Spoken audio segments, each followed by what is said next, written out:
Have you ever looked around and realized there's no one left? The house is quiet, the phone doesn't ring like it used to, and the days start to feel longer. Not because you're bored, but because something's missing. That was me at 75. I had lost my partner. My closest friends had either moved away or passed on, and the family I had raised was now scattered across the country, busy with lives of their own. I wasn't bitter, just empty, like I was living in the background of everyone else's story. And I remember sitting one afternoon with a cup of lukewarm tea, staring at the wall, thinking, so this is it? But let me tell you something, and I want you to really hear me. I didn't stay in that place, not forever. I found five simple, powerful things that pulled me out of the silence and brought life back into my days. And I believe truly that if you are feeling anything like I was, these five things could help you too. Life after 60, 70, 80. It doesn't have to be about slowly fading away. It can be about rediscovery, about depth, about reconnecting with yourself, with purpose, with peace. I'm not talking about grand changes or impossible goals, just simple shifts that can make the difference between feeling invisible and feeling alive. Let me take you back to what started to change things for me. One day, after a long stretch of staying indoors and convincing myself that no one really cared whether I stepped outside or not, I forced myself to take a walk just around the block. My knees ached, my back complained, but the moment I stepped into the sunlight, something shifted. The air was crisp, a little bird was hopping along the sidewalk. A neighbor I hadn't spoken to in months waved at me from her porch, and in that tiny moment, I felt human again. That became my first lifeline, getting outside every single day. It sounds so simple, doesn't it? But it's powerful. I'm not talking about a marathon or a fitness plan, just stepping out of the house, feeling the breeze, watching the world continue to spin. It reminded me that I was still part of it, and over time, that short walk became a habit. Some days it was 10 minutes, other days I went a little farther, but every time I felt stronger, more grounded, more alive. That walk didn't just help my body, it helped my mind. Because when you are alone, your thoughts can become heavy, they spiral, and the quiet can turn into a kind of noise that's hard to escape. Getting outside interrupted that. It gave me something to look forward to, even if just a friendly hello from someone passing by. Now, after I started walking regularly, something else happened, and this was my second turning point. I found a routine, not a strict military style schedule, just a gentle rhythm to my day. I had spent so long drifting from hour to hour, unsure of what to do. That time had started to lose its meaning. I'd eat breakfast at noon, nap at old times, and wonder why I couldn't sleep at night. My days blurred together. So I decided to anchor my time. I started waking up at the same hour every morning. I made my bed. I cooked a small breakfast, even if it was just toast and fruit. I picked one small task for the day, maybe watering the plants or reading a chapter of a book. I'd go for my walk, then make lunch. It sounds basic, but it gave shape to my life, and that shape brought back a sense of control, of intention. I stopped feeling like I was waiting around for life to happen and started feeling like I was participating in it again. Something interesting happened when I created that rhythm. I started sleeping better. My mood lifted. I even started humming to myself while cleaning the kitchen. I wasn't about keeping busy, it was about feeling useful, feeling like I had purpose again. And here's what I want to tell you, from one senior to another: loneliness can be loud, but so can structure. The gentle noise of a life in motion, a kettle boiling, birds chirping during a morning walk, the soft clink of a spoon stirring tea. It can drown out the ache of being alone. It doesn't erase the loss, but it reminds you that life hasn't left you behind. These first two changes, stepping outside daily and creating a simple routine, weren't just habits, they were lifelines. They pulled me back to the surface little by little.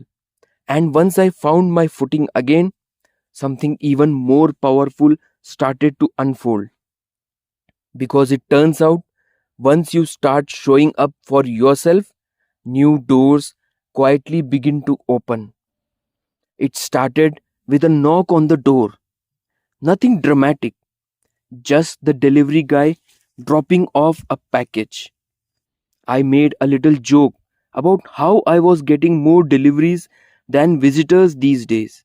He laughed, and I remember thinking, that felt good, just to make someone smile. That small exchange stayed with me longer than it should have. It reminded me how powerful simple human connection can be, even in tiny doses. So I did something that at the time felt surprisingly bold.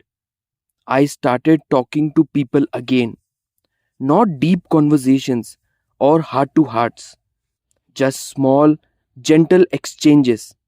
I said hello to folks during my walks. I chatted with the cashier when I picked up groceries.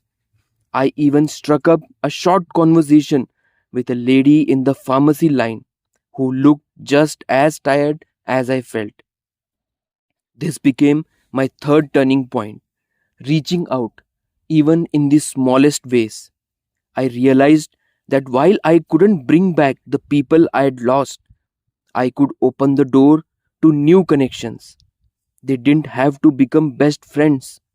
Some were just passing faces, but each interaction made me feel less invisible. I remember one day, a woman from down the block stopped me during my walk. She said she had noticed I had been out walking more and wanted to introduce herself. We talked about the weather, about the garden, about the squirrels always getting into bird feeder. It was light, simple, and healing. A few weeks later, she knocked on my door with a slice of homemade pie. That slice of pie meant more to me than she could have ever imagined. The truth is, loneliness doesn't always need a big fix. Sometimes it just needs a crack in the door, a little opening for warmth to come in.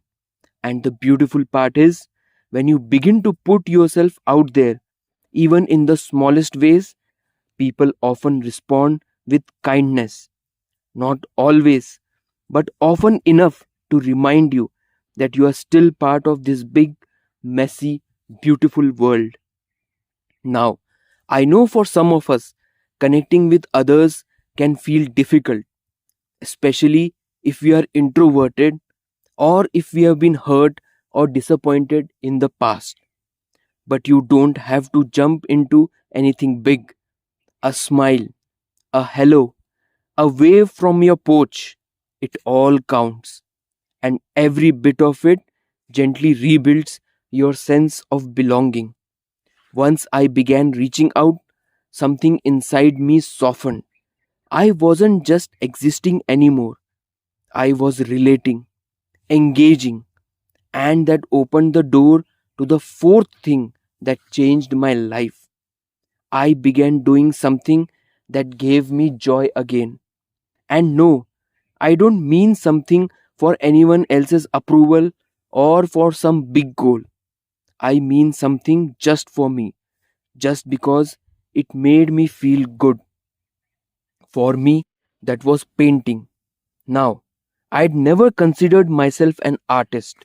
In fact, I hadn't picked up a paintbrush since I was a child. But one day, on a whim, I bought a small watercolor set from a local shop. No pressure, no expectations. I just sat by my window and painted a small scene of the trees outside. It was messy. It wasn't very good, but it was mine. The act of creating, even clumsily, woke up something inside me. It reminded me that I still had something to give, something to express, that I wasn't just consuming life, but contributing to it in my own quiet way. Maybe painting isn't your thing. Maybe it's gardening, or baking, or even writing. Maybe it's playing music or building something with your hands. It doesn't matter what it is. What matters is that you're doing it because it lights something up inside you. When I painted, time moved differently. I wasn't thinking about the past or worrying about the future. I was just present. And in that presence, I found peace. I found pieces of myself I didn't know were still there. I laughed when I made mistakes. I felt proud when I finally got the color of a flower just right. It brought a playfulness back to my days. And that's something we often lose as we age. We forget that we are allowed to play, to explore, to try new things just because they bring us joy.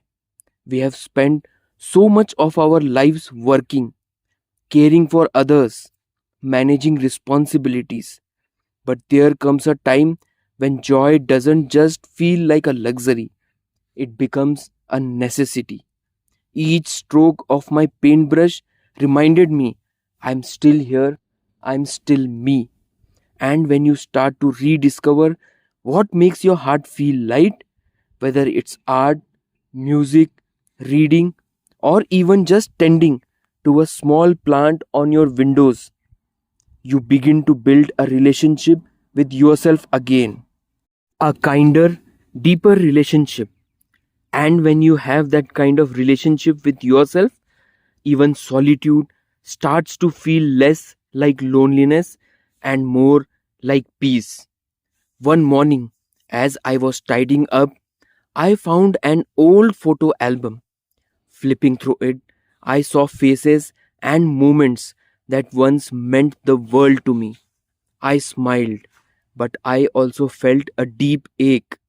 That ache reminded me of something important: gratitude. It's strange, isn't it? How we can be surrounded by loss and still find things to be thankful for. That became the fifth and most powerful change in my life. I started a gratitude ritual.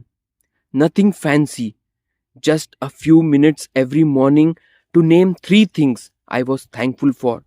Some days it was the sunlight through the window. Other days it was something as simple as a warm cup of tea. Slowly, those little moments began to overweigh the heaviness. Gratitude shifted my focus.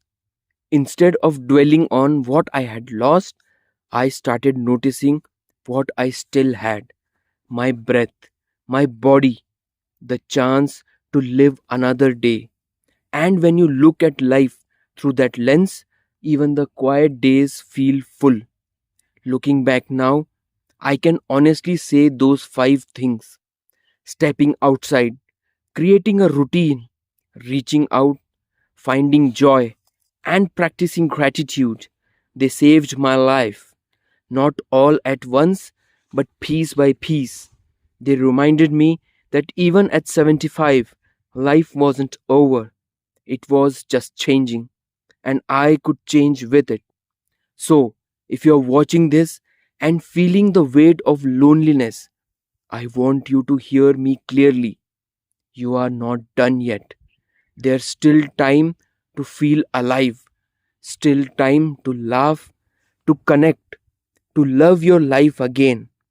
If this resonated to you, share your thoughts in the comments. I'd love to hear what's helped you through hard times. And if you found value here, don't forget to like and subscribe. We are building a space where age is not the end, it's the beginning of something new. Here's to living your best life at any age. See you in the next video.